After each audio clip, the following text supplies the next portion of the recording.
दरम्यान ऐन निवडणुकीच्या या सगळ्या धामधुमीमध्ये दोन्ही राष्ट्रवादीची कार्यालये सध्या चर्चेत आली आहेत। मुंबईतील एका कार्यालयामध्ये कार्यकर्त्यांची उमेदवारांची गर्दी तर दुसऱ्या कार्यालयात सन्नाटा आहे। अजित पवारांच्या कार्यालयामध्ये सकाळपासूनच कार्यकर्त्यांची गर्दी झाली आहे। बेलाड पियर इथं असलेल्या शरद पवारांच्या राष्ट्रवादी काँग्रेस कार्यालयात मात्र सन्नाटा आहे। बेलाड पियर इथं शरद पवारांच्या राष्ट्रवादी काँग्रेसचं कार्यालय आहे आणि त्या कार्यालयात मात्र सन्नाटा आहे। दुसरीकडे आपण पहिली जी दृश्य पाहतोय अजित पवारांच्या कार्यालयाची दृश्य आहे। त्या कार्यालयामध्ये इच्छुक उमेदवारांची, कार्यकर्त्यांची, पदाधिकाऱ्यांची मोठी गर्दी झालेली आहे।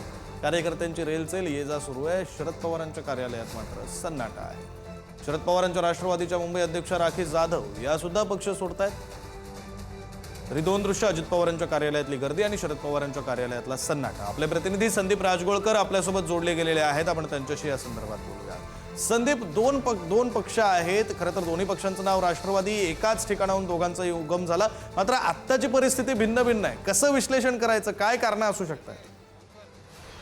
अगदी अगदी बरोबर आहे विक्रांत। दोन्ही राष्ट्रवादीमधला हा एक मोठा फरक पाहायला मिळतोय। एकीकडे बेलाड पियर मधलं राष्ट्रवादी काँग्रेस जे शरद पवारांच्या पक्षाचं ऑफिस आहे त्या ठिकाणी सन्नाटा पाहायला मिळतोय। मात्र दुसरीकडे अजित पवार यांच्या पक्षाचं जे कार्यालय आहे त्या कार्यालय परिसरामध्ये आपण पाहतोय कार्यकर्त्यांची, पदाधिकाऱ्यांची आणि इच्छुक उमेदवारांची देखील गर्दी सकाळपासून पाहायला मिळते। आता या कार्यालयामध्ये खरं तर नवाब मलिक दाखल झालेले आहेत, त्याचबरोबर सना मलिक देखील आलेले आहेत आणि सुनील तटकरे हे काही वेळातच दाखल होणार आहेत। एकंदरीतच राष्ट्रवादीमध्ये म्हणजे शरद पवारांच्या राष्ट्रवादी काँग्रेसमध्ये प्रचंड मोठ्या प्रमाणामध्ये नाराजी पाहायला मिळते।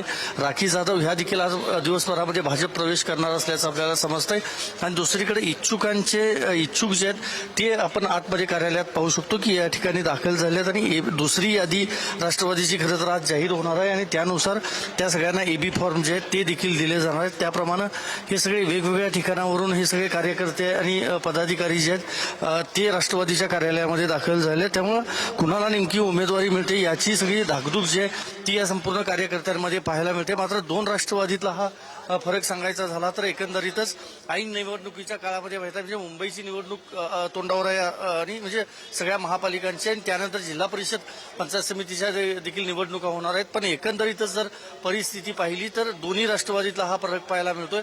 मुंबईमध्ये दोन्ही ठाकरे बंधूंसोबत जाण्याचा निर्णय शरद पवार यांनी घेतलाय तर राष्ट्रवादी काँग्रेसनं मात्र स्वबळावर निवडणूक लढवण्याचा निर्णय घेतलाय। त्यामुळे एकंदरीतच कार्यकर्त्यांची जी नाराजी आहे ती ठळकपणे दोन्ही राष्ट्रवादींपैकी शरद पवारांच्या राष्ट्रवादीमध्ये पाहायला मिळते। महत्वाचं हेच आहे की उमेदवारी आता जी दुसरी यादी जाहीर होणार आहे मुंबई संदर्भात त्यात कुणाकुणाला नेमकी संधी दिली जाते याकडे सगळ्या कार्यकर्त्यांचं आणि पदाधिकाऱ्यांचं लक्ष लागलेलं आहे।